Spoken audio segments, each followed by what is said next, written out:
promoted? Yeah, of course. Oh, yeah. What kind of resentment? Just from talking to him? No, one guy sent me a dead fish in the post. No, that was a joke. but no, like, I don't know. I feel like if you're comfortable with what you do, you wouldn't worry too much. But there's a lot of worries from other promoters in the US because, you know, we're already quite powerful in the UK. We're fresh. We have a lot of energy. I love to hustle. So it's not like I'm a 60-year-old who's coming into the market who wakes up with a sore back every day, is a little bit tired. Some days he wants to do it, some days he doesn't. I want to do it every day, from 6 o'clock in the morning till midnight. So I'm going to outwork you all. If I'm good enough to become the man here, we'll see. We've got a long way to go. We're just learning right now.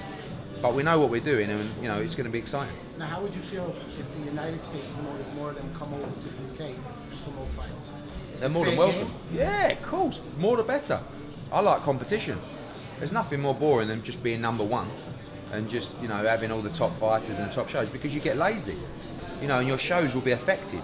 You have to be pushed in everything that you do in life, and just the same as a promoter. If there aren't other networks, if there aren't other promoters out there pushing you to improve your shows, then you're going to get tired, you know, the show's going to get boring, you're going to get lazy. So I think right now, boxing's obviously flying in the UK, but I think in the US as well it's flying, because, you know, Showtime are pushing hard, HBO want to be in the game, ESPN are there with Top Rank, you know, the PBC going. There's plenty of other platforms looking to get involved in the sport of boxing, so I think it's in a great place. Hearn, Style Nerd, AV Boxing News. Danny Jacobs returns to Barclays Center April 28th. How does this fight prepare Danny Jacobs to fight the likes of Canelo and Triple G? Well, listen, one thing straight at this press conference is that we box on April 28th. Canelo and Golovkin box on May the 5th. We have to fight the winner. Okay, that is. We joined HBO for many reasons, but one of the big reasons is to fight the winner of Canelo and Triple G. So I think, as far as I'm concerned, Danny Jacobs beat Gennady Golovkin last time they boxed, and Gennady Golovkin certainly beat Canelo last time they boxed. So in my mind, I'll make Daniel Jacobs the best middleweight in the world.